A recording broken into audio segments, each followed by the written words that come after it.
Enjoy the films, enjoy our talks, and if you're in the industry ataupun baru masuk, please enjoy our masterclass juga, enjoy our networking events. Let's mingle, let's talk, let's party. Kalau di pandangan gue, JFW ini jadi tempat buat teman-teman yang pengen masuk industri pertama itu, terus buat teman-teman yang sudah di dalam industri tapi biasanya nongkrongnya sama teman-teman yang mulu. Tapi di sini bisa mingle gitu. Kok bisa sih lu bikin film pakai AI? Kalau buat gue nih awam bukan filmmaker, emang teknologinya kayak gimana? Sampai jadinya kayak apa? Nah ternyata itu udah ada program-program industri yang membahas AI. Beda-beda. Even Venice. Exactly. Sebenarnya AI ini ngapain aja sih di sinema gitu. Tapi dalam konteks ini yang pengen dibahas bukan hanya ngebahas, tapi coba deh kita lihat deh. Ada tuh filmnya tuh kayak 1 menit 2 menit gitu loh, Bo.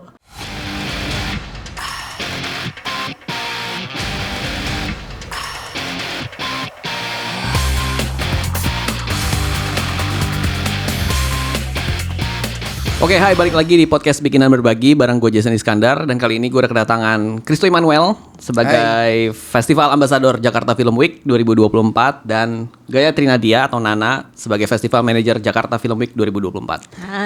Hi Jason, how are you? Baik. Kalian gimana kabarnya? Sibuk? Baik, luar biasa. Seru-seru. Oh ya, ini welcome juga karena lu udah pernah datang di podcast kita kan waktu Jakarta Film Week juga. Christo waktu itu pernah main salah satu sketsa di 4 years ago, right? 4 tahun ya, 2019 sebelum pandemi kayaknya. Hari kita pengen ngobrolin soal Jakarta Film Week tahun ini 2024 karena ini tahun ke-4 berarti. Oke. Mungkin gue kayak masuknya dari mana ya? Mungkin dari gue pengen tahu dari Nana dulu deh, kayak Jakarta Film Week yang ke-4 ini apa sih bedanya dengan ketiga periode sebelumnya gitu? Oke, ini kalau sejak tahun lalu kan sebenarnya kita udah mulai full ya. Kalau 2 tahun pertama masih ada pembatasan mungkin, bahkan kalau yang tahu dari pertama tuh banyakan kapasitas yang tidak bisa terisi oleh manusia gitu karena nggak boleh kan. Dan sebenarnya makin kesini tuh makin banyak kolaborator yang pasti, baik dari dalam negeri, luar negeri, festival, termasuk ini juga salah satu kolaborator ya, Festival Ambassador kita nih kan. Dan sebenarnya ini juga jadi kesempatan buat Jakarta Film Week hadir untuk juga membuka pintu buat industri gitu. Dan artinya mungkin kalau di sini yang udah familiar sama Studio Antelope dan juga obrolannya, ini mungkin juga hal-hal yang masih belum banyak muncul dan dibicarakan di Jakarta Film Week sebelumnya soal industri program. Oke, jadi bisa dibilang tahun ini kalian pengen fokus ke industrinya lah, kurang lebih gitu. Ini kali ya, menajamkan, karena sebenarnya sebelumnya juga udah ada dan tahun ini makin banyak programnya dan semoga itu membuka kesempatan lebih banyak juga sih. Oke. Sebelum kita lanjut, gue pengen ngucapin terima kasih untuk Sarah Monik yang sudah support podcast Bikin dan Berbagi ini dengan mikrofon SRBV3 dan stand SRHC5 yang lagi kita pakai sekarang. Buat kamu yang tertarik beli, kamu bisa cek link Tokopedia dan Shopee yang sudah kita taruh di description box. Terima kasih. Ya, tadi kita sempat bahas soal Festival Ambassador ini. Jakarta Film Week ini kan lumayan unik karena ada Festival Ambassadornya gitu. Dan kita udah datang ke Christo. Jadi gue pengen nanya sih, kayak lo pertama kali dikabarin itu gimana, sama siapa yang ngabarin, terus prosesnya gimana, dan kemudian apa perasaan lu gimana pas diajakin jadi Festival Ambassador? Yang ngabarin pertama kali itu manajer gua, terus dia nanya, "Tuh lu mau nggak jadi Festival Ambassador?" To be honest, it was very easy to say yes, tapi gua nanya Lute dulu, "Teh, kerjaannya Festival Ambassador ngapain sih?" Kan tahun lalu kan Lute kan, karena gua tuh takut sejujurnya, karena gua ada rasa kayak beban gak ya gitu. Gue harus membawa sebuah festival, international festival by the way, JFW kan, di punggung gue gitu rasanya kasarnya. But Lute ngasih tahu job desk-nya apa aja, tapi terutama kenapa gue iyain karena gue melihat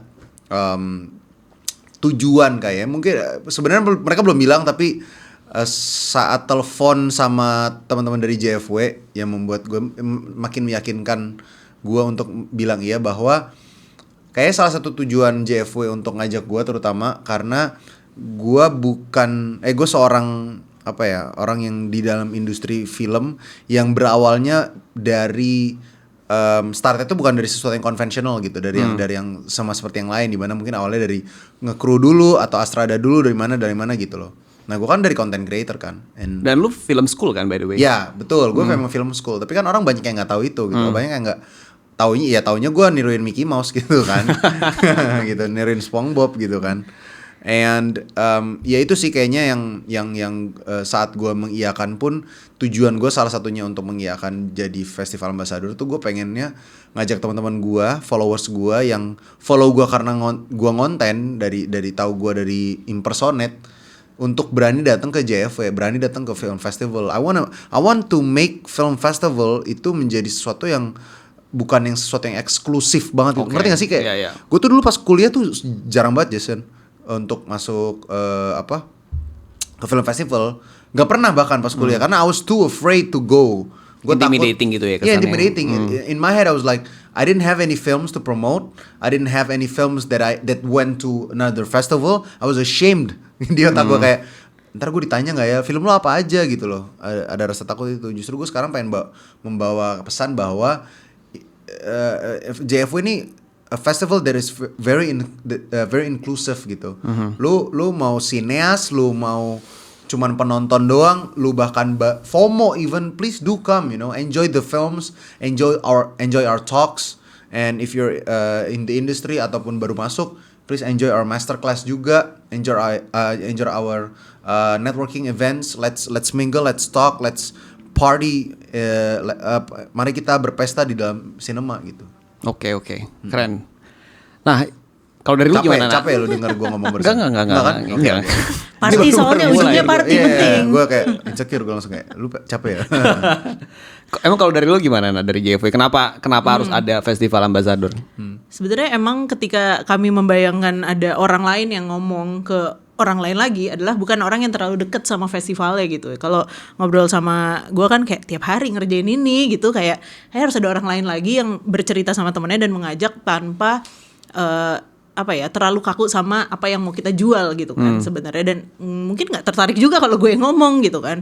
Nah tapi sebenarnya makin kita juga makin mengenal festival kita yang baru ini, kami menyadari kayak iya nih memang ada beberapa bagian dari film festival yang mungkin terasa asing dan itu kayaknya perlu diperkenalkan lagi. Dan ketika dari tahun pertama kami punya festival ambassador, perspektifnya emang menarik, beda-beda walaupun semuanya aktor gitu. Itu baru juga kita lihat setelah tahun ini tahun itu gini, siapa yang attracted juga karena festival ambassador. Dan akhirnya festival ambassador emang jadi kayak temen kita yang mungkin temennya beda kolam, tapi juga mungkin cara bertuturnya beda, dan mungkin dia punya cara lain yang lebih menarik sesuai karakter personality-nya mereka gitu. Dan personanya itu penting. That's why Christo nih kita juga happy banget pas tau Christo oke nih mau serius. Kita tadi nggak pede loh kayak wow, apalagi tadi katanya di film media tahun ini banyak banget kan.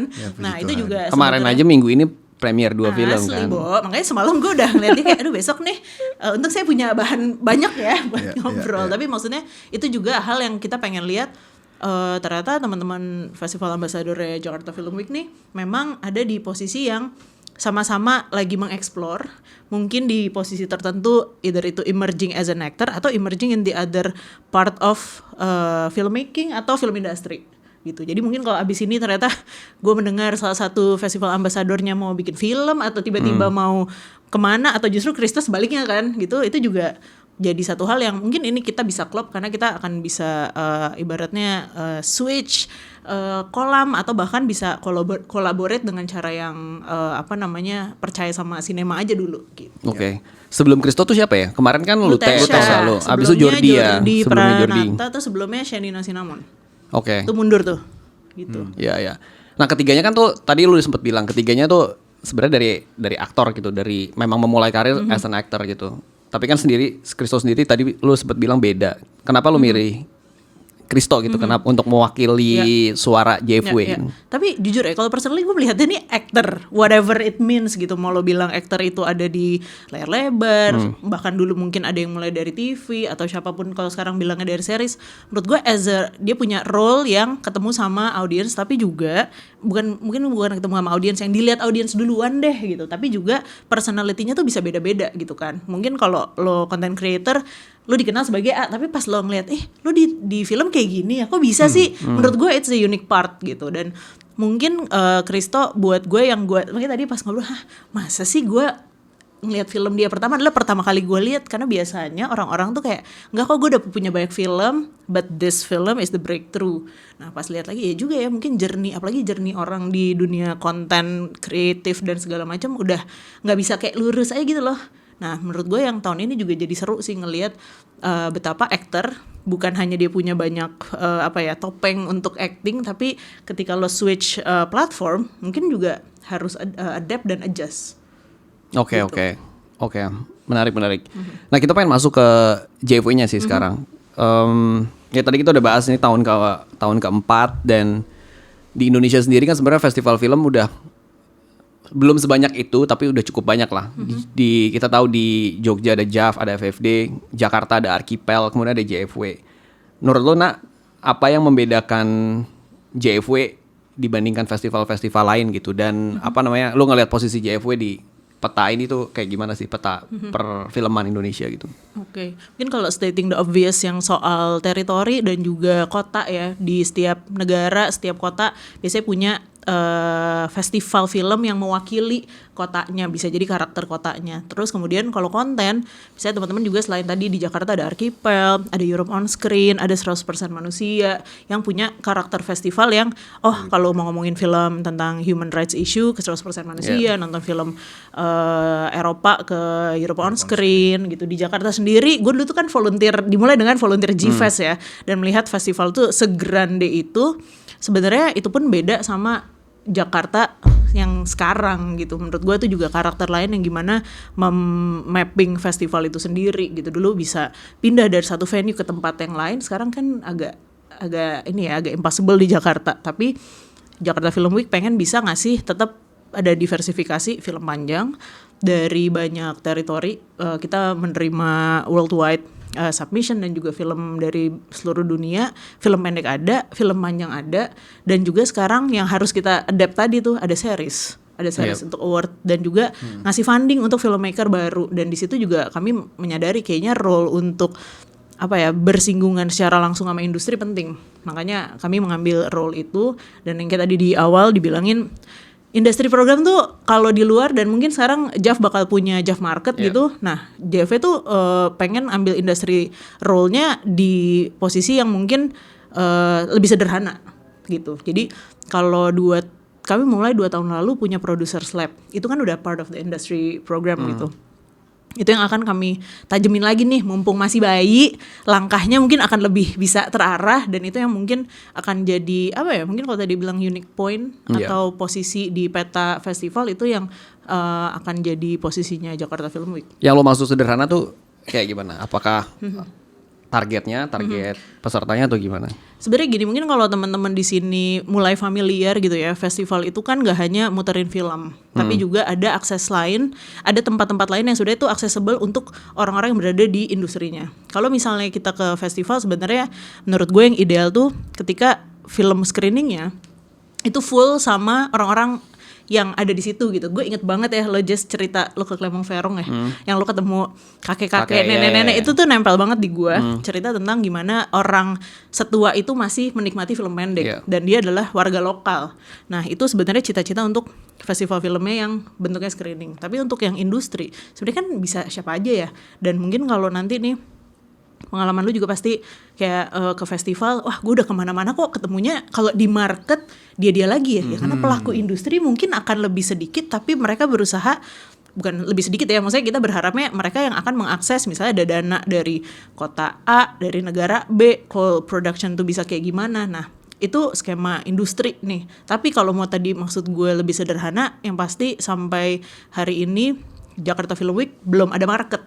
Gitu, karena market kan ya secara teknis juga emang lebih besar, tapi industri program tuh banyak banget yang bisa diakses, ngasih intensive lab buat filmmaker, baik itu dari yang sutradara, produser, scriptwriter, atau juga bisa sebesar ngasih grant.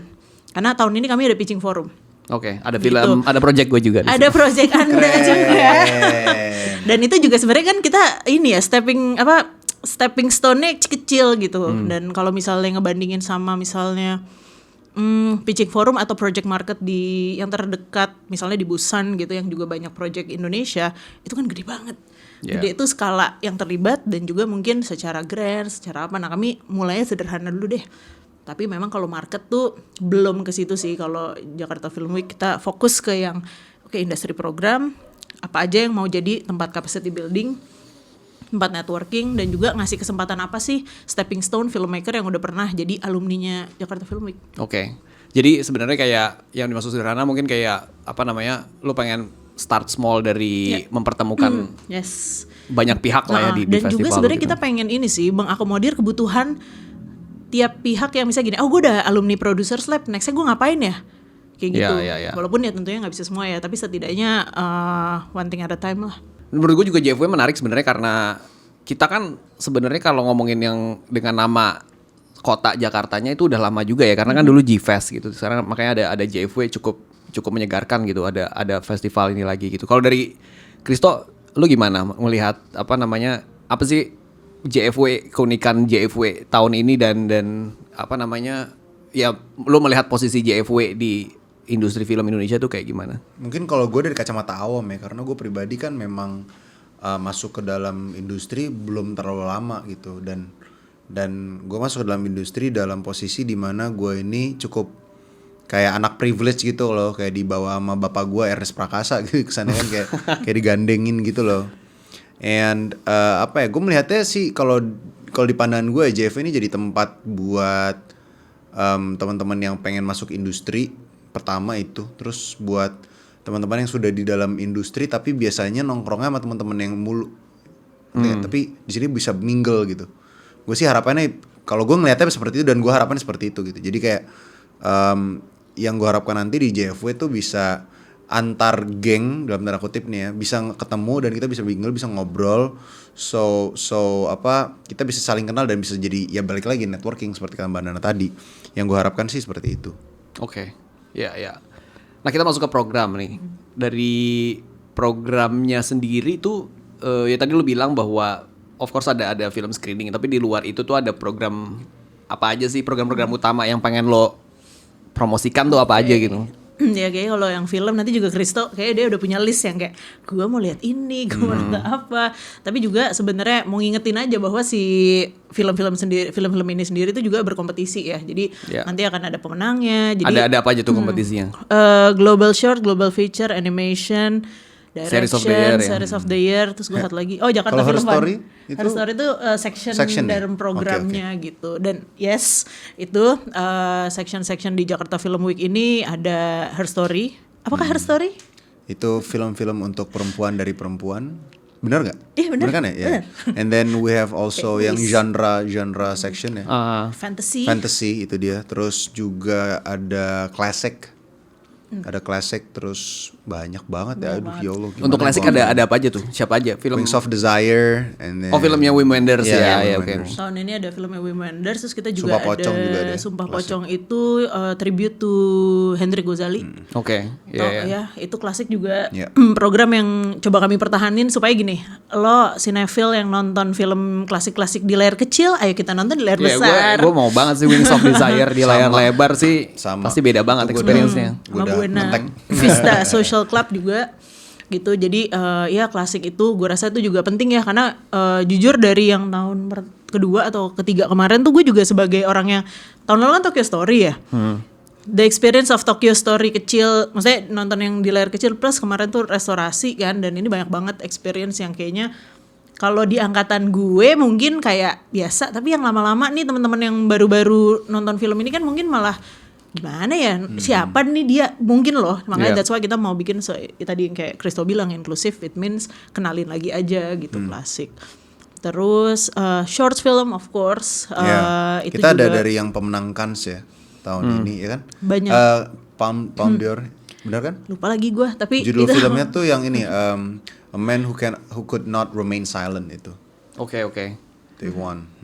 Ada program dari Cannes gitu tadi berarti. Jadi salah satu filmnya, short film yang Oke.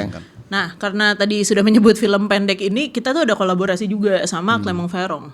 Nah, itu salah satu yang beberapa kolaborasi, terus juga ada film Hong Kong. Nah, mungkin ini satu hal yang gini.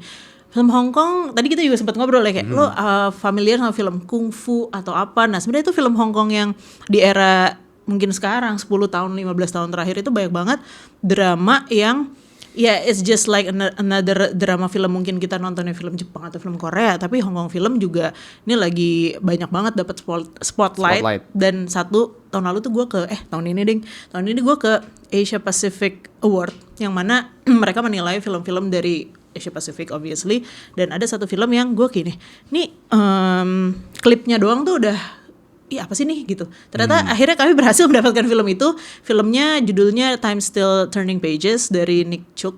Nah, dia tuh juga akan datang Q&A, dia juga akan ada sesi masterclass gitu. Okay. Jadi itu yang tadi gue juga pengen nambahin, bahwa nonton film terus kalau bisa dan kalian tertarik, please do come, karena sebenarnya program masterclass, program talks ada yang open for public, tapi juga buat teman-teman yang merasa pengen belajar lebih jauh itu bisa untuk request invitation gitu, karena artinya ini tetap bisa didatengin kok sama teman-teman yang emang beneran tertarik di topik-topik itu gitu. Dan ada film itu untuk masterclass tadi ya berarti. Masterclass berarti ada apa aja tuh? Ada scriptwriting, directing, dan juga editing. Oke. Nah, itu tadi lu sempat bilang itu kan undangan by invitation gitu. Tapi gimana buat teman-teman yang pengen diundang gitu, gimana caranya? Ya, sebenarnya ini bahasanya karena ini under industry program, kenapa juga dibilang by invitation? It means ada requirement tertentu, misalnya if you're interested in directing class gitu, master class, ya kita mungkin akan bertanya kayak apakah lu pernah mendirect film gitu, film pendek, it's okay, tapi juga kita lebih ke limited karena kita pengen intense, kita pengen juga lebih interaktif, tapi nggak terlalu baik orang. That's why it's by invitation. Of course, kalau minimal berapa satu film pendek udah bisa? Ya, 1-2 short film sih, tergantung mau ikut yang mana. Karena ada yang script writing tuh juga dia lebih panjang. Kebetulan yang script writing ini film dari Korea, judulnya Idiot Girls, itu juga horror komedi gitu. Dan kalau yang tadi directing sama editing itu dari Hong Kong. Nah itu juga mungkin tiap ini beda. Kalau kepo DM aja Mimin Instagram gitu. Dan itu memang kalau misalnya teman-teman tertarik, kita sih punya kuota untuk misalnya teman-teman filmmaker yang lebih baru, walaupun judulnya masterclass ya, karena masterclass kan emang bisa jadi yang kita hadirkan master atau belajar bareng untuk menjadi master lah gitu, OTW master lah. Oke. Gitu. Selain masterclass ada apa lagi tadi? Ada talks. Ada talks. Apa aja talksnya? Talks tuh kita ada 4. Pertama tuh we're talking about mental health, yang mental health di untuk pekerja film. Oke. Karena menurut gue ini talks ini menarik banget sih. To be honest, ini salah satu yang gue tunggu-tunggu. Ini salah satu yang gue tunggu talksnya, karena gue melihat ada beberapa tahun terakhir tuh ada cukup banyak lah, ada beberapa film yang membahas soal mental health, right? In the media, dalam medium film gitu. Tapi di talks ini justru kita membicarakan bagaimana mental health di belakang layar maksudnya. Iya, di belakang layarnya gitu. Justru kayak how the film how working in the film industry affects you mentally gitu. Itu menurut gue menarik banget, dan pembahasan itu dibutuhkan buat gue. Itu satu. Terus kedua, soal bagaimana audience mempengaruhi filmmaker dan filmnya juga. Karena sekarang kan audience dengan filmmaker makin dekat gitu jaraknya. Kayak lu sekarang bisa DM Joko Anwar, sekarang juga gue suruh lu sekarang DM Joko Anwar, bisa kan lu? Bisa. Coba DM. Dibalas belum tentu tapi. Nah, betul. Jadi maksudnya kayak gue melihatnya sih ini salah satu talk penting juga, bagaimana kayak salah satu contohnya aja deh. Kalau dulu lu tau Sonic kan, film Sonic dulu kan Sonicnya jelek banget kan, ada giginya itu kan. And then karena audiences protes, they literally changed the whole look. Kayak hamin berapa bulan gitu, they can do it like that karena penonton protes. And the power of the people tuh sekarang gede banget. Netizen. Gitu. Netizen gitu. Sama di Indonesia juga gitu kan, kayak penonton lagi suka banget misalnya horror, everybody makes horror. Terus penonton lagi suka banget horror komedi, semua bikin film horror komedi. Ada penonton gak suka banget sama film A, tiba-tiba kayak semacam boycott film A, akhirnya bisa tiba-tiba drop penonton dalam waktu in days gitu, cancelled gitu kan. Jadi ada talk soal itu. Terus juga ini sih yang menarik juga, bagaimana filmmaker membangun chemistry lah ya bisa dibilang dengan audiensnya. Jadi how do you make your films punya ongoing fans, ongoing penonton sejati lah bisa dibilang gitu. Membentuk fanbase. Membentuk fanbase gitu. Yeah. Jadi kayak ibaratnya salah satu contohnya ya misalnya kalau di luar ya kayak A24 gitu. Kayak A24 kan kayak lu filmnya kadang lu nggak beli merch filmnya, lu beli merch A24 gitu. Yeah, lu beli topinya A24, lu beli pinnya A24, ada tulisan A24 gitu. Kan lu bayangin sekarang gue pengen beli baju Falcon dong. Isn't that interesting gitu kayak gue pengen beli ini maskernya Visinema dari tulisan Visinema gitu, atau misalnya gue pengen banget beli antingnya Studio Antelope di sini ada Studio Antelope. It is so fun gitu membayangkan kayak kalau if it works here juga gitu dengan IP yang sebesar itu gitu. Ya kita kan bicarakan itu juga. Dan yang keempat itu yang pastinya banyak ditunggu orang, of course. Bener, jadi kan itu jadi kan? Gue dulu, coba silakan. Jadi kan? Gue deg-degan. Yang the Yang mana? producer of Exuma. Yes. Jeffrey itu udah dirilis produsernya kan? Exuma, begitu. Itu juga. Itu ngebahas apa? Ngebahas Exuma, specifically ngebahas Exuma.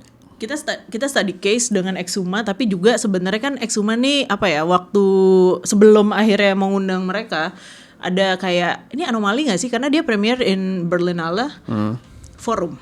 Kalau mungkin tahu gimana Berlinale Forum tuh dulu kayak film-film eksperimental gitu loh. Nah waktu sebelum nonton filmnya gue juga kayak film eksperimental tapi yang main si bapak itu gitu. Gue rada kayak ya udahlah gitu. Tapi begitu pas nonton sendiri, kok bisa sih? Terus abis itu ngelihat it work well, salesnya kayak okay, so it works in both festival, udah gitu di Eropa. Apakah artinya bagi mereka kita itu adalah eksperimentasi? Tapi juga pengen tahu gimana di lanskap ekonomi Southeast Asia terutama, karena selain dari Pak Kim Yong Min PD-NIM akan ada salah satu sales rep-nya yang dari yang menghandle Southeast Asia gitu. Jadi mungkin kan sekarang banyak ya film-film yang film Indonesia tayang di misalnya Vietnam di mana. Nah, ini tuh juga bisa kita lihat case study specifically Exuma, dan mungkin kalau teman-teman ada yang belum nonton atau lupa atau pengen lihat si Kim Go Eun lagi, diputar lagi loh, Bo. Gitu. Oke. Oh, diputar lagi. Yes dong, biar inget gitu loh. Dan ini gue bukannya promo ya, tapi kan Jakarta Film Week di CGV nih. Gue tuh nontonnya di CGV Gold. Terus gue baru tahu bahwa ternyata audionya si Exuma ini emang rada-rada juga ya. Kan lu fokus sama visual nih. Gue jujur anaknya nggak terlalu audio, tapi pas ini anjir deh. Di semua dentuman, di semua apanya sound design-nya luar biasa banget. Iya, gue kayak gila. Gue sampai oke ini susah ya kalau mau fokus sama semuanya. Ya kayak emang harus nonton lebih dari sekali. Jadi kalau belum sempat nonton, kami akan muter sekali lagi. Oke. Nah, tadi kan sebenarnya kalau lo mention tuh banyak banget partner-partner yang kerjasama dengan JFW tahun ini. Itu ada siapa aja tadi? Tadi ada Kan ya? Kan bukan Clermont Ferrand ya, oke. Oh, buat yang belum tahu, Clermont Ferrand itu adalah festival film pendek internasional terbesar di dunia Dan gitu. Dan tertua bener. Dan ya pilihan-pilihan filmnya selalu bagus-bagus di tiap tahun di sana. Belum pernah, gimana Anda kan yang sudah pernah? Ya, emang segila itu. Ya, memang gila sih festival. Maksudnya itu Clermont Ferrand kota kecil, tapi ketika festivalnya kayak semua orang dari kota-kota lain tuh datang ke Clermont Ferrand dan ngerayain film pendek gitu. Ya. Emang unik banget. Dan ya gue udah sempet ngeliat listnya, ada banyak animasi lucu-lucu gitu di situ. Iya, kami mencoba membawa pengalaman yang baik lagi. Tadi kan menyebut inclusivity gitu. Bahkan di level lo nggak kebayang lo ke Perancis instead of lo ke Paris, lo ke Clermont Ferrand nonton film festival. Yuk kita bawa Clermont Ferrand ke Jakarta gitu kan. Jadi nggak semahal ke Paris lah. Ya betul, kok cuma di Kino Forum ya, mungkin kalau yang dari Depok kan bisa naik kereta aja gitu. Dan maksudnya salah satunya Clermont Ferrand, terus kita juga ada Bifan, Bucheon Fantastic Film Festival. Ini udah kerja sama kita ke tahun ketiga kalau nggak salah. Kita membawa Korea juga ke Jakarta. Itu untuk program. Terus juga wow, saya lupa banyak lagi. Itu program apa yang Bifan? Yang Bifan ini ada Bifan Selection. Jadi kan Bifan, kalau gue nggak salah 2 tahun lalu itu kita mau mulai dengan film panjang, terus ada film pendek, dan salah satunya juga ini diskusi dengan industri program itu adalah Cinema in AI, itu dengan Bifan. Kenapa? Karena sebenarnya gini, ini tuh pertanyaan gitu ya, ini tuh keresahan, gue nggak tahu Soal AI nih ya. soal AI gitu. Gue bukan filmmaker, tapi kan yang namanya orang melihat berbagai macam, misalnya di jalan lo lihat ada spanduk pakai AI segala macam, itu kan keresahan orang-orang in general, terutama kita yang kerja di industri kreatif gitu. Kita ingin mempertanyakan ya, kok bisa sih lu bikin film pakai AI? Kalau buat gue nih awam bukan filmmaker, emang teknologinya kayak gimana sampai jadinya kayak apa? Nah ternyata beberapa festival film terutama yang kami datangi untuk belajar itu udah ada program-program industri yang membahas AI beda-beda. Even Venice. Exactly, kan dan lain-lainnya lah gitu. Bahkan yang kebetulan ada barengan banget sama Jakarta Film Week tuh ada di Mumbai. Dia juga ada, bahkan topiknya tuh kayak lebih dari satu gitu. Akhirnya udah deh kita nanya dulu aja. Sebenarnya AI ini ngapain aja sih di sinema gitu. Tapi dalam konteks ini yang pengen dibahas bukan hanya ngebahas, tapi coba deh kita lihat deh, ada tuh filmnya tuh kayak semenit 2 menit gitu loh, Bo. Jadi kita juga kayak emang bisa lu bikin film lebih panjang dari itu pakai AI. That's why kita mau bahas dalam artian kita tuh harus ready sebagai manusianya, nggak boleh kalah kan sama mesin, intinya itu. Dan ini kemarin menarik banget yang gue temuin, tulisannya adalah AI it's not creative. But you are tuh kita ya, manusia gitu. Makanya jadi kayak ingin bertanya gitu. Tapi pertanyaan ini akan didiskusikan dengan teman-teman di industri juga tentunya. Balik sama kok ini, kalau misalnya teman-teman ada yang tertarik, bisa mendaftar juga. Tapi juga ini capacity di JFE pada dasarnya limited karena di Kino Forum itu kan ya tahu sendirilah kapasitasnya segitu. Akan ngobrol sama teman-teman industri juga dan ngeliat gitu. Nah kebetulan filmnya memang dari Bifan. Kenapa? Karena mereka punya film pendek yang tadi gue bilang semenit 2 menit gitu, nggak ada yang lebih dari 10 menit deh seingat gue. Dan itu ngeliat sendiri aja deh, emang bisa kita digantiin sama mesin gitu. Walaupun kayak kalau dalam hati kan nggak bisa, tapi oke, kita lihat, kita ngobrol bareng gitu. Berarti base-nya adalah curiosity ya. Exactly gitu. Dan gue tuh sangat kemarin tuh tergelitik karena pas waktu ke Bifan itu conference 3 hari full, gue nggak bisa masuk. Jadi kayak makin penasaran kan, mereka ngapain sih? Ya udah. Itu khusus bahas AI 3 hari. 3 hari, dan kayaknya ada praktek ya. Ini correct me if I'm wrong, teman-teman Bifan kalau denger itu kayak nggak kayak udah praktek, makanya selama itu. Tapi kan kita kayak udah let's start small dengan curiosity ini untuk bilang bahwa manusia tuh udah nggak mungkin digantiin sama mesin. Tapi kita sambil ngeliat gitu kan. Dan mungkin kalau nanti ada diskusi yang menarik, ada teman-teman yang ternyata pernah bereksperimen, itu aku rasa juga menarik untuk sharing gitu. Dan apalagi di industri ya, itu kayak nggak mungkin kan kita menutup mata sama kemajuan teknologi. Betul. Untuk biar tahu abis ini keluarin amunisi apa nih supaya tetap jadi pemegang kontrol atas apapun kreativitas dan juga hak cipta yang kita punya. Gitu sih. Itu Bifan dari, dan dia juga ada screening film yang lain ya, maksudnya selain yang Cinema in AI itu. Gitu. Apalagi ya? Hong Kong, of course tadi kita udah bahas masterclass.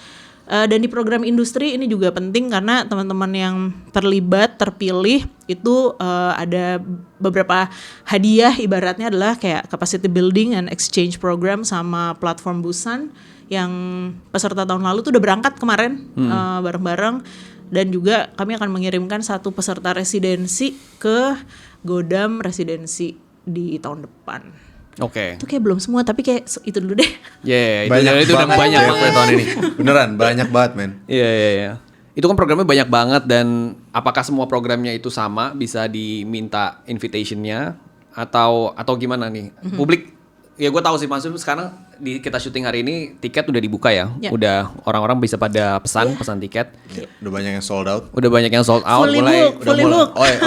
Fully book. Tidak ini ya. Sorry. Karena tidak dijual ya. Ya cuma maksudnya kayak ya udah banyak yang fully book dan saya udah mulai di DM-in ya. Udah mulai di WhatsApp juga sama teman-teman ya. Toh lu ada nggak bisa? Lu masih bisa +1 nggak?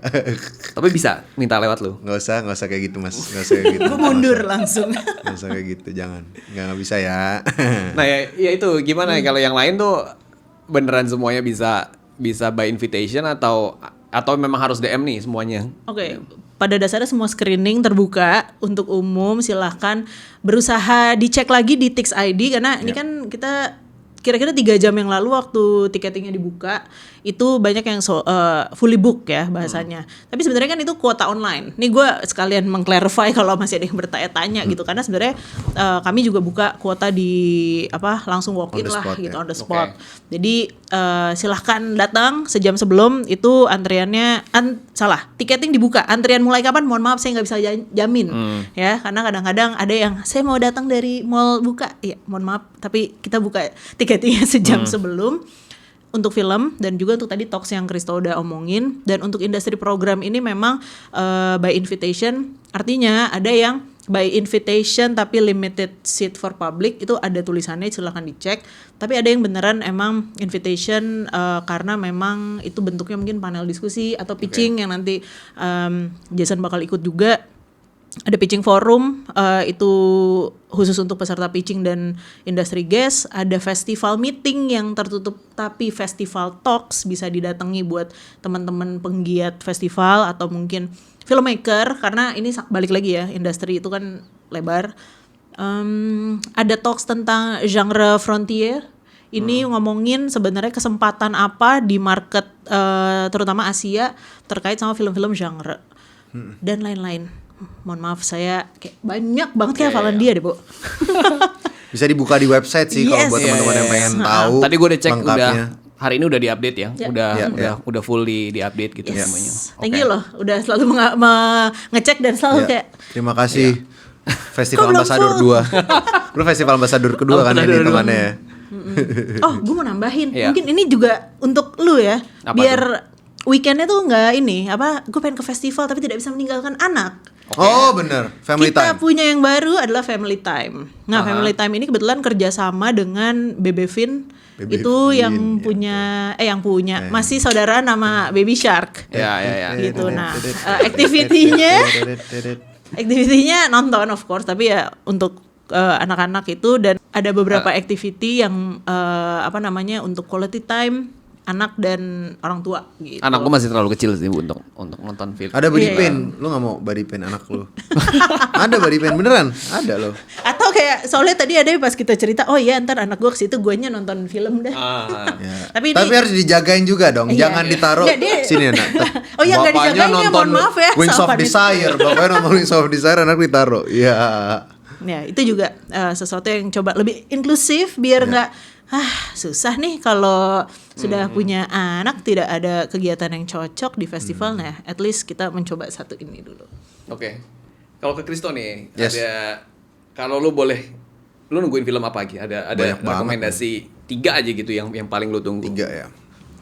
Tapi sebelum gue masuk ke dalam film apa, menurut gue lu yang udah pesen tiket maupun yang baru mau rencana OTS bikin itinerary itu nomor 1 sih buat gue. Karena kayak dari 5 hari itu filmnya tuh bagus-bagus banget, sangat-sangat beragam. Jadi mendingan lu udah baca dulu jadwalnya, terus lu bikin hari ini mau ini, hari ini mau ini gitu. Itu perlu.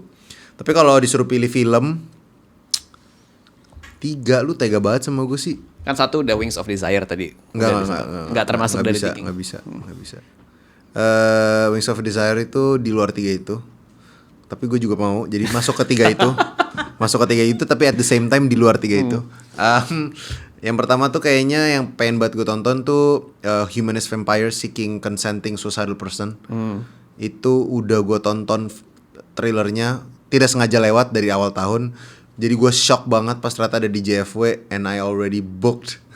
Gue udah bilang nada gue pakai kartu privilege gue, minta maaf banget ya, bodo amat. Gue punya privilege ini gue pakai itu. And then of course our closing film Don't Cry Butterfly itu wajib banget sih kalau buat gue, film Vietnam itu.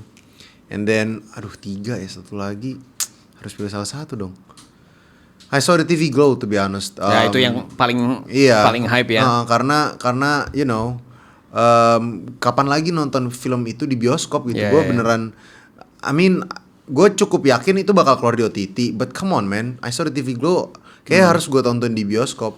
Tapi selain kalau I saw the TV Glow udah obvious lah ya. Berarti selain I saw the TV Glow nih ya.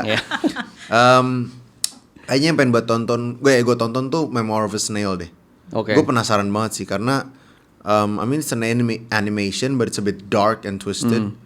So, tapi selain Memoir of a Snail ya, ini kalau Memoir of a Snail di kesampingan Udah ya. 5 loh. Hah? Oh, udah 5 ya. Udah deh. Ya udah itu aja. Itu udah 5 Iya, dari iya, itu gitu. Oh, ini New Year's That Never Came. Itu gue juga penasaran. New Year's That Never Came Nggak tuh. bisa-habis ya. Iya, Nggak banyak bisa banget.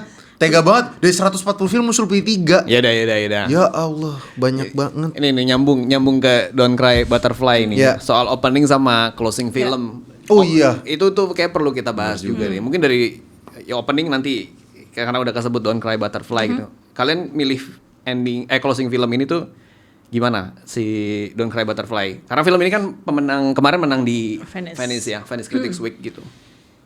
Gue sih jujur ya, waktu gue nonton, gue kayak anjir lah, ini gue nonton film Vietnam dalam Lu nonton di mana? setahun. Di Kebetulan kalau itu saya di screener karena nggak nyampe ke Venice ya. Makanya kita bawa Venice ke Jakarta. Nggak, tapi ini sebenarnya gini, gue melihat selama setahun terakhir, gue nonton film Vietnam yang sangat dia tuh high profile banget di semua festival. Mungkin kalau nonton Inside the Yellow Cocoon Shell, Iya, mereka setiap tahun selalu store mukanya asli selalu... dan nggak ini loh, maksudnya kayak mukanya beda semua. Jadi kalau Inside the Yellow Cocoon itu kan tahun lalu, gue tuh nonton di mana ya, lupa. Tapi intinya inget banget pas di Busan tuh udah heboh banget. Gue sama Reza Fahri kayak, ya nonton apa? Inside the Yellow Cocoon. Lah nggak mau nonton ntar aja, nggak, pasti nanti war-nya susah kalau udah masuk Indonesia. Bener juga sih, tapi saya nggak dapet gitu. Jadi kayak ya udah. Terus awal tahun itu ada Coolie Never Cries waktu di Berlin. Itu kan filmnya hitam putih ya, Bo. Nah terus kemarin sempat nonton Vietnam. Jujur itu film Trong Minh Quy. It's very beautiful, tapi memang untuk Jakarta Film Week mungkin lebih cocok untuk Don't Cry Butterfly. Tapi ngelihat landscape film Vietnam ini tuh kayak, lu mau ngapain sih? Gitu, gue kayak agak ajaib ya. Iya, tapi gue nggak pengen berhenti ketika nonton ada ya kayak gue stop dulu. Tapi emang ini gue merasa riang, tapi berasa colorful dan sedikit fantastik. Tapi juga aftertaste-nya tuh bikin lo gimana ya? Ini mau gue cerna dengan cara apa gitu. Itu perasaan gue. Jadi mungkin nanti kalau yang belum nonton, semoga ini gak spoiler, tapi ya kayak gitu. Dan gue sangat tertarik dengan landscape film Vietnam ini. Meskipun bukan pembuat film, tapi juga ada co-production dengan Indonesia. Dengan penting juga gitu. Dan kebetulan untuk peserta Producers Lab JFW tahun ini sangat beruntung karena produser keduanya akan menjadi mentor, Yulia Vinabara sama Tan Seun tuh akan jadi mentor duo tuh gitu. Dan ini juga gue rasa penting ya untuk dicermati supaya kita yang Indonesia nggak kalah nih, Bo. Gitu. Agak kompetitif ya, tapi apakah memang begitu kan? Tapi juga ada kemungkinan misalnya mau co-production atau apa. Nah itu kenapa memilih Don't Cry Butterfly. Oke. Gitu. Tadi sambil ngebahas Producers Lab ya. Ini kan juga tiap tahun selalu ada tuh. Itu tuh program kayak gimana sih di Producers Lab itu? Producers Lab nih sebenarnya intensive capacity building untuk emerging filmmakers, terutama producer. Dan bukan based on project ya, lebih kayak creative producer, mungkin juga secara individually pengen digenjot gimana sih quality producer, karena tahun Jadi mereka nggak bawa project. Bawa project tapi lebih buat kayak ada pegangan gitu. Kalau datang nggak bawa apa-apa tuh agak bingung ya ngobrolnya gimana gitu. Dan itu kami juga dapat banyak masukan dari previous participants gimana mau mengembangkan, tapi sama mentornya sendiri tuh juga kayak dibantu gitu, lo mau nge-shape-nya gimana, karena tiap tahun dapat mentor dari Southeast Asia. Dan kebetulan banget ya kan Seun punya Don't Cry Butterfly. Mentor tahun lalu tuh Army, itu produsernya Tale of the Land. Oh ya, sama Tale of the Land. Sama Tale of the Land yang baru. Yang sebelumnya Alemberg Ang, itu juga dia bahkan masih aktif, Bo, di lab-lab. Gue rasa lu ada lah ya selisipan ketemu gitu. Gue kayak wah gokil sini orang-orang ini, dan mereka kan gak pelit ilmu gitu. Dan maka buat semua yang ikutan di Producers Lab itu kayak lo harus serap banget sih, karena kalau nggak gue nggak tahu apakah ada waktunya lagi. Dan sekarang sih orang udah lumayan ada yang mau jadi produser nggak sih? Kalau dulu mau semua jadi sutradara. Iya bener. Gitu, Tapi sekarang udah banyak banget sih makanya gitu. Dan kayaknya itu emang harus makin dibukain juga gitu loh, kesempatan-kesempatan begitu. Oke. Kalau openingnya menarik nih, karena kan filmnya Adrianto Dewo. Judulnya apa? Sampai Jumpa Selamat Tinggal. Selamat Tinggal. Iya, ini tuh jadi kalau film opening tuh emang lebih banyak ya pilihan untuk kayak Dan selalu film Indonesia kan, kayak tahun lalu Budi Pekerti ya. 2 tahun lalu itu Balada Si Roy. Sebenarnya itu emang disengaja film Indonesia opening, film closingnya at the end of the day kami juga pengen punya tempat buat teman-teman filmmaker Indonesia untuk present filmnya di Jakarta Film Week, apalagi di Jakarta gitu. Mau itu filmnya ke festival, nggak ke festival, it doesn't matter. Tapi lagi-lagi nih soal narasi, kita bercerita dan cerita ini untuk siapa sih gitu. Dan beberapa tahun terakhir yang kami rasain, film-film ini banyak tempat sebenarnya, tapi mungkin jalannya agak terjal nih. Kalau mesti ketemu di bioskop, oke. Tapi sebelum itu, kalau mau dirayakan dulu di festival dan di negara sendiri atau homecoming atau bahkan perdana bener-bener world premiere, kami sangat terbuka dan pengennya teman-teman yang datang ke opening tuh ya habis itu jadi agent untuk ngasih tahu bahwa dan kemudian tayang di mana bioskop segala macam. Dan Sampai Jumpa Selamat Tinggal ini world premiere kan di JFW. Betul. Oke, sebelum kita tutup tuh ada satu program yang belum dibahas sebenarnya, Jakarta Film Fun. Oh iya. Ini lompat-lompat nggak apa ya, kita Gak ke apa-apa Jakarta Film Fun, dan ini juga sebenarnya menarik buat gue sebagai filmmaker, menarik karena Jakarta Film Week adalah salah satu, gue nggak tahu ada festival lain ngasih atau enggak gitu, ngasih grant, ngasih fund untuk filmmaker film pendek, untuk bikin film pendek gitu. Yeah. Apakah tujuannya apa sih Jakarta Film Fun? Dan ini udah beneran 4 kali Jakarta Film betul. Fun berarti ya? Jadi emang dari awal kalau ngelihat skema ini adalah bagian dari pengembangan industri kan gitu. Yang namanya filmmaker pendek kadang-kadang pengen bikin film pendek dulu sebagai portfolio terus bikin film panjang, tapi tentu saja ya dana-dana itu tidak semudah itu didapatkan. Nah, ini adalah skema untuk memfasilitasi filmmaker film pendek untuk bisa memproduksi film pendek dulu deh. Habis itu journey-nya biar bisa dilanjutin. Dan ini bentuk juga dari pemerintah Provinsi DKI Jakarta itu untuk lu bisa angkat isu apa yang ada di Jakarta atau sesuatu yang menurut lo worth it untuk dijadikan latar di cerita lu gitu. Itu semua orang bisa daftar kan? Bisa. Administrasi aja harus ada minimal satu yang punya KTP Jakarta. Either sutradara atau produser? Siapapun Maksudnya maksud gue di antara 3 dua. sutradara, produser atau director writernya. Oh, oke. Ya gitu. Nah, skemanya waktu tahun pertama kita dapat 5 film pendek, tapi juga mendapat respon gitu walaupun udah dikasih duit kurang nih Bo. Kalau 5 tapi segini ya udah, akhirnya kami beneran mendengarkan. Akhirnya tahun berikutnya cuma 3, tapi setidaknya angkanya naik. Angkanya naik, kuantitinya dikurangi. Exactly gitu. Dan ternyata tahun ketiga terutama tahun lalu itu kayaknya responnya makin banyak dari yang setelah film itu tayang kan kadang-kadang sering ya kayak kemana ya? Kayak nganggur doang juga gitu. Nah ternyata tahun lalu tuh direspon sama Cinema Asia di Belanda. Diputarlah dalam satu sesi yang judulnya All You Can Eat. Jadi emang festif dan kebetulan filmnya makan-makan gitu kan. Dan akhirnya ini juga bagian dari kerjasama sama festival lain. Jadi setelah festivalnya di Jakarta selesai, mereka bisa travel dan nggak hanya Jakarta Film Fun, tapi mungkin kalau ada film lain yang cocok ikut travel gitu. Dan skema Jakarta Film Fun ini juga pengen nggak cuman ngasih duit gitu loh, tapi ini bagian dimana akses produksi atau support kreatif industri itu sebenarnya ada juga di banyak festival lain. Nah, berhubung di penonton kita kan banyak filmmakers nih. Ya of course tahun ini udah ditutup kan karena udah mau ditayangkan. Nah, kalau daftar tahun depan itu biasanya dibuka di bulan-bulan apa, dan syaratnya tadi kan salah satu KTP kan. Terus tadi harus ada satu lokasi atau satu isu di Jakarta. Iya, tapi itu tuh nggak saklek banget sih. Ini bisa sangat subtil menurut gue ya. Makin kesini pun gue melihat makin pintar filmmakernya. Oke. Nggak yang harus Monas, aduh boring banget ya Bo. Oke. Jadi bisa isu, bisa lansekap. Oke. Mungkin ini pertanyaan terakhir buat Christo, nanti buat lo juga Sina sebenarnya. Tapi Christo dulu, kayak gue pengen tahu JFW apa sih yang lo harapin dari JFW ke depannya gitu. Of course kita nggak pengen berhenti di 4, kita pengen JFW itu teruskan gitu. Nah, harapan lo tuh ke depannya buat JFW itu mungkin kalau menyesuaikan dengan tema kita tahun ini yang resonance ya. Gue berharapnya semoga ini bisa mengenalkan Indonesia tentunya ke internasional semakin, walaupun sekarang sudah kan memang, cuman kan semakin melebar lah, semakin menggema gitu. Dan at the same time semoga juga penonton atau penikmat sinema di Indonesia yang tadinya cakupan tontonannya tuh hanya sekian gitu bisa jadi tambah lebar gitu, tambah besar dengan adanya banyak film yang sangat beragam, yang sangat ada genre juga, tapi ada juga yang film-film seperti yang klasik tadi masuk ke Indonesia, jadi mereka juga cakupannya luas gitu. Jadi kayak timbal balik lah, kayak ya resonance gitu lah.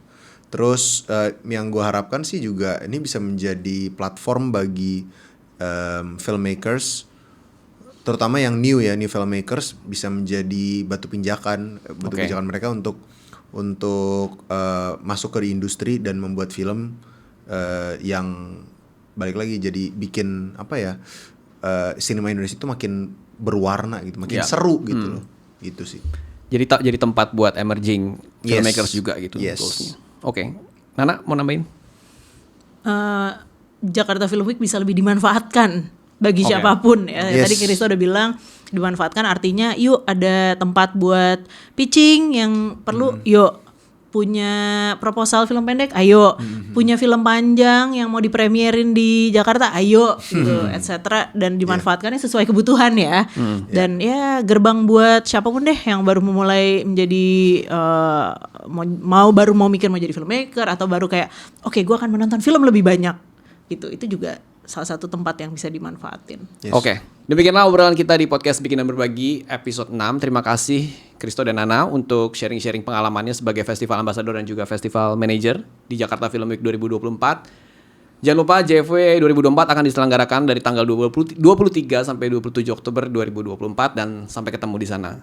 Terima kasih sudah mendengarkan hingga akhir. Jangan lupa untuk subscribe channel YouTube Studio Antelope dan share podcast ini ke teman-teman kalian yang juga pecinta film, dan beritahu kami pendapat kalian melalui kolom komentar atau media sosial kami. Terus berkarya dan sampai jumpa di episode berikutnya.